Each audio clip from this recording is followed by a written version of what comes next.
Dr. Egan said, I'm Max Butler. I'm one of the current fellows in the addiction medicine program here at University of Wisconsin. Very excited that we have a case also attached to this. But first, I'm just going to give a little bit of context about Kratom, or some people pronounce it Kratom. No conflicts of interest or disclosures, and I have some learning objectives. So I'm going to start talking about just Kratom in general, talking a little bit about the pharmacology, intoxication, withdrawal, Kratom use disorder, and then finally some just interesting regulatory aspects, as it does exist in a little bit of a legal gray zone. So Kratom is a plant. It's a tree that's in the same family as the coffee plant. The Latin name is Mitragyna speciosa. It is native to Southeast Asia, so Thailand, Malaysia, Vietnam, Indonesia, etc. And in the plant, there are over 40 alkaloids, and alkaloids just being naturally occurring compounds that contain a nitrogen atom, but oftentimes also have pharmacologic or neurobiological effects, and so it's a very complex plant in that way. It's been used for centuries in more like traditional medicinal practices as an analgesic, an antipyretic, an antidiarrheal agent, and then became more popular in the US and Europe in the 1990s, and even more so in the 2000s. But since that time, it has Kratom and 7-OH products have evolved and certainly aren't the same as they used to be. So like I mentioned, the traditional uses of Kratom in Southeast Asia primarily were two forms. One was chewing the leaves, and this would often be workers in the fields, people fishing, trying to stave off fatigue, and understanding the information I will go over later about how it works. This does make sense because at lower doses it tends to have more stimulant effects. Or it was brewed into a tea, and that would often be for medicinal purposes. Occasionally the dried leaves were smoked, and that was more for a relaxing effect. But typically the traditional uses in Southeast Asia were historically more of just chewing the leaves and brewing the leaves into tea. Mitragyne is one of the main, or is the main alkaloid in the Kratom plant. And I should specify that it is the leaf of the plant that is used. And that was first isolated. And then, like I said, in the 1990s was introduced into the US and Europe. It grew in popularity. However, the forms that tended to be used here are powder form, loose powder in capsules, or it was made into tablets, and it became available in gas stations, vape shops, and online retailers primarily. The DEA and the FDA had growing concerns about this, and I'll get into that in a little bit of later slides. And then starting even just 2 years ago in 2024, we've noticed an increased marketing about the 7-OH enhanced products in Kratom. And there's more diversity of formulations now. So previously it was more of the leaves, the powder, the capsules, but now we see like gummies, we see energy shots that are similar to, or shots that are similar to the 5-hour energy. I have some pictures. Yeah, I have a picture here of some of the different forms. So in my research, I did just kind of search Kratom buy online, and all sorts of websites come up, including Happy Hippo, which has a fun pink and green label on it. And then there's some that kind of seemed to market themselves more as this is natural. And so there's a lot of pictures of plants and like people looking serene in nature.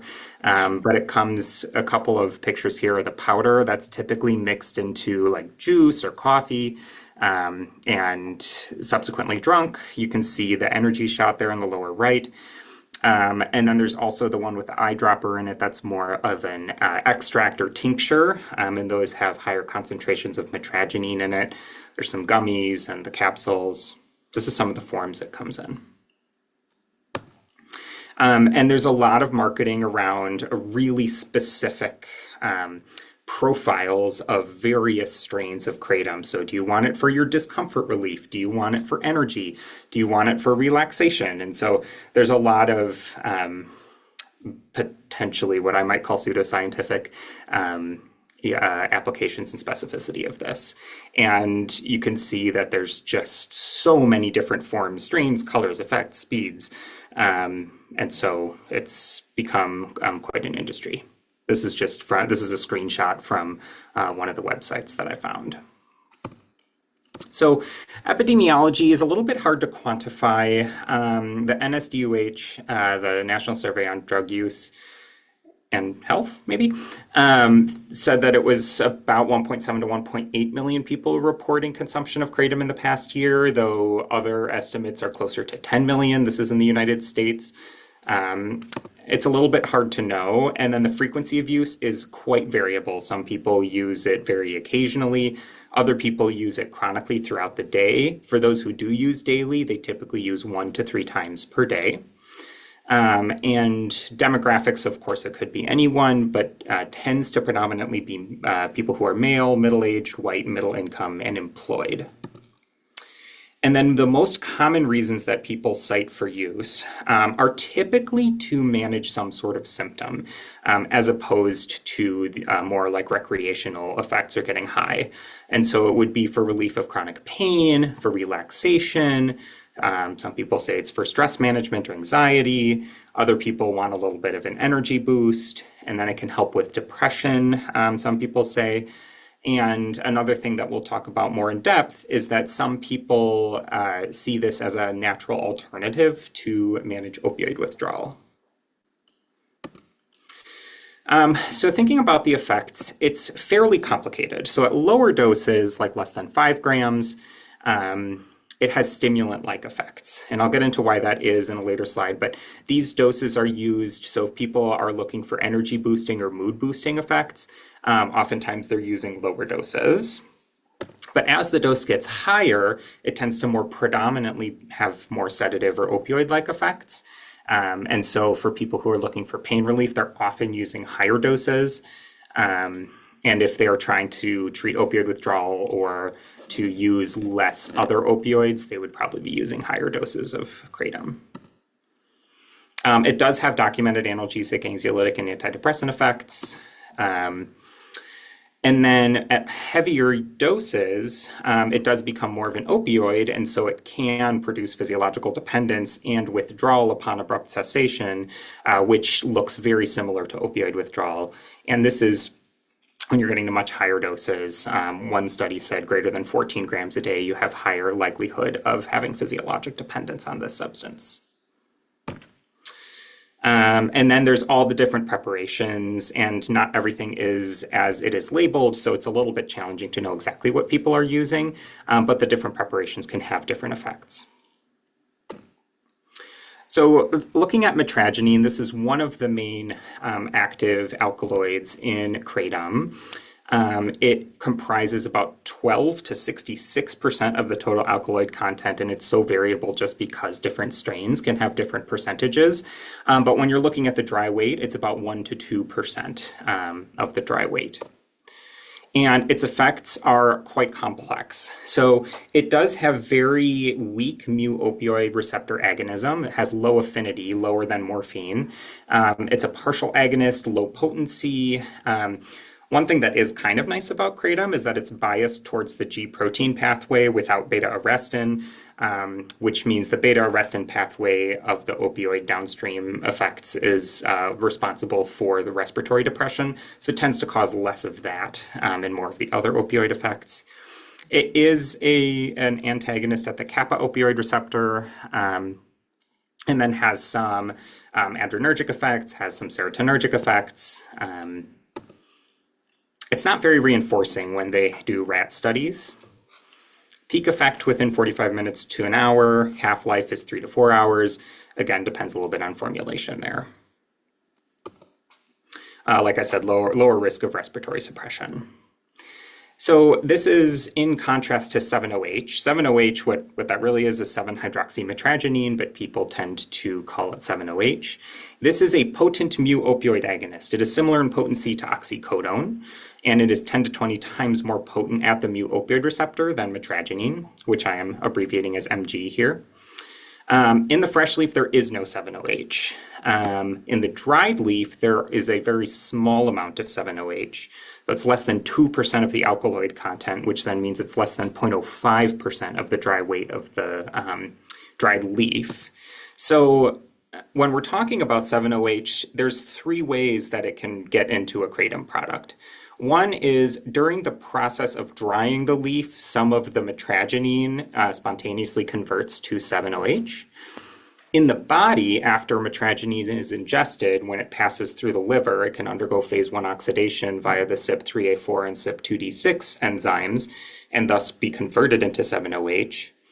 Or people who are producing these products can do oxidation reactions to convert the mitragynine into 7-OH. So they're enhancing the concentration of 7-OH in these products. This is noted to be very reinforcing in animal studies. Peak effect in 1.5 hours, and the half-life is 2 to 5 hours. A little bit more information here. This is important to know that when we're looking at traditional uses, so when you're chewing the fresh leaf, like I said, there's no 7-OH in the fresh leaf. So you're really not getting that at all. You're getting mitragynine and the other alkaloids. And then brewing into teas, that extracts a very small amount of 7-OH. So some of it could be converted into 7-OH in your body, but really it's present in quite low concentrations compared to some of these products that are enhanced with 7-OH, which are becoming more and more common. They are being misleadingly marketed as kratom products. So there was one study that was done last year looking at some products that are marketed to have more 7-OH concentration, and 93% of them labeled them as kratom or Mitragyna speciosa, which is the Latin name of the plant. And so it can be really confusing for people who are purchasing these products. There was another study that looked at 5 products on the market and did liquid chromatography to see exactly how much 7-OH was in there. And the concentrations are listed there. They compared it to kratom leaf material, and there was no 7-OH in the leaf material. So it's certainly, these are quite different from the actual kratom plant. And then there's other alkaloids as well, which have variable effects. So this does end up making sense why kratom has stimulant effects at lower doses, because some of these other alkaloids are present in higher concentrations and have, serotonergic and adrenergic effects. Whereas when the dose gets high enough, you're being exposed to enough 7-OH that becomes more of a predominant effect, and you tend to have more of an opioid-like effect. So the intoxication in that way can be really confusing, because some of it looks like sympathomimetic. So people are hypertensive, tachycardic, diaphoretic, they're agitated, they're vomiting, they can even have seizures. On the other hand, if you're having more 7-OH in the product, you could look more like opioid intoxication. And there have been reports of intoxication or opioid-like overdose appearance of a kratom intoxication that is responsive to Narcan. And then more severe effects are hallucinations. I mentioned seizures. If the sympathomimetic effects get to a certain point, cardiac arrest and VT. And then respiratory suppression, again, that's less common with mitragynine or kratom, but if it's enhanced with 7-OH, that could certainly cause respiratory suppression. Other potential side effects, there is an idiosyncratic drug-induced liver injury, meaning that it is not dose-dependent. It tends to follow a cholestatic pattern with higher elevations in bilirubin specifically, and that tends to peak 2 to 3 weeks after the ingestion of kratom. And then other things you could see in someone who has used kratom would be effects from contaminants. There was a lot of mention about it being contaminated with salmonella, which sounds gross. oftentimes co-ingestion with other substances. So some reports of using kind of other like lean, like codeine, dextromethorphan, diphenhydramine, or other substances, of course, as well. And when they look at mortality, there have been studies analyzing data from poison control centers, and it seems to be that kratom intoxication has a very low mortality rate. The cases that have been identified where there is kratom involved in the death oftentimes has co-ingestion of other substances. Though I did see some case reports where they couldn't identify any other precipitating factor of the death aside from kratom. And then talking about withdrawal. So when we're talking about withdrawal, these are people who have been use chronic multiple times per day kratom. At that point, we're really into the more opioid doses. So then the withdrawal looks like opioid withdrawal. Tends to start about 6 to 12 hours after last dose because this is a fairly short-acting substance. And that means the duration is also shorter, typically less than 4 days, though can last up to a week. Typically less severe than classic opioid withdrawal, though everyone's different.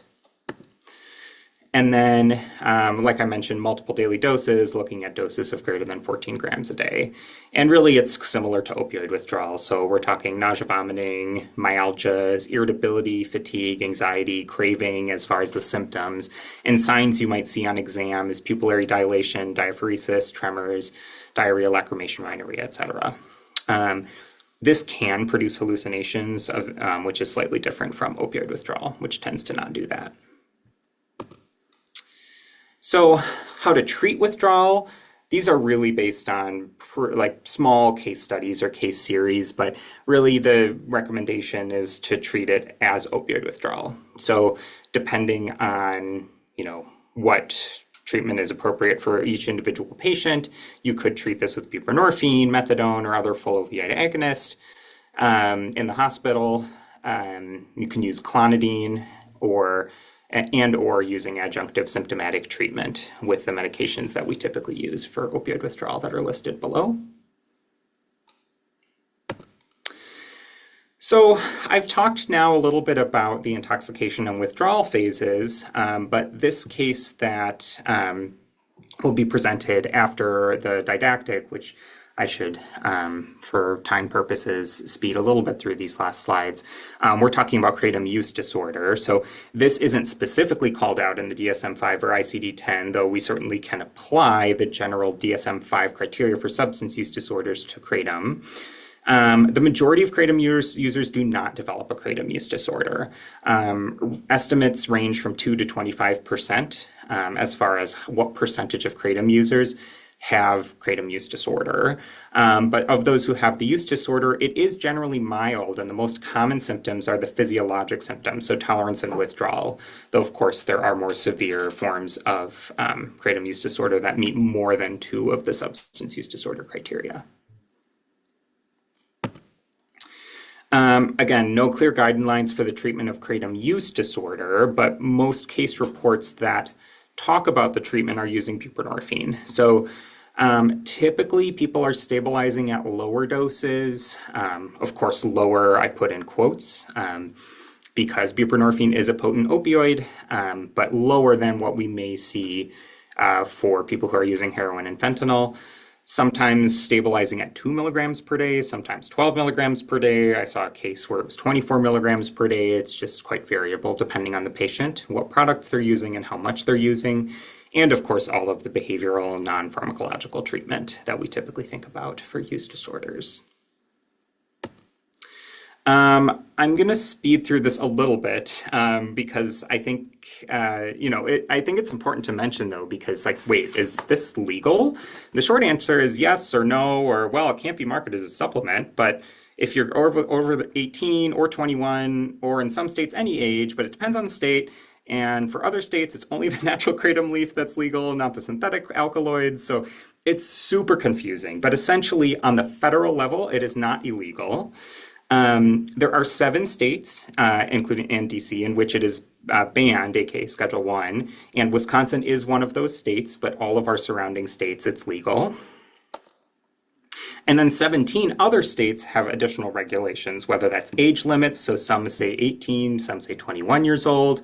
Some have regulations about how much alkaloid can be in it. Some have labeling, testing, registration, permitting regulations. And then all the other states just don't really have any regulations about it. DEA lists kratom as a drug of concern, and FDA considers kratom and its alkaloids as opioids and says, hey, DEA, you should make this Schedule 1. It is not considered a food or a supplement, and so it cannot be marketed as a supplement. That is a federal regulation. So why isn't it Schedule 1? In 2016, the DEA tried to do that. They published notice of intent to place mitragyne and 7-OH on Schedule 1. But then the American Kratom Association, which exists, and people who use kratom, and 51 members of Congress said this is a bad idea, don't do this. I thought this was an interesting passage from the letter that 51 Congress members signed in opposition to making it Schedule 1, and I'll read it here. As our nation continues to combat the public health crisis of opioid abuse, the federal government has invested significant resources to develop alternative pain management strategies. This includes a study funded by the NIH in partnership with the University of Massachusetts and the University of Mississippi to investigate the use of kratom as a remedy for opioid withdrawal. This study led the researchers to apply for a patent identifying the kratom extract, mitragyne, as a useful substance for other addictive drugs. And so they're saying that because the opioid crisis is so severe, we need to allow this to continue to be investigated. And so it is now still in this legal gray zone. There are some others too, tianeptine called gas station heroin, phenibut, and racetams. But for time purposes, I will just end my presentation there. And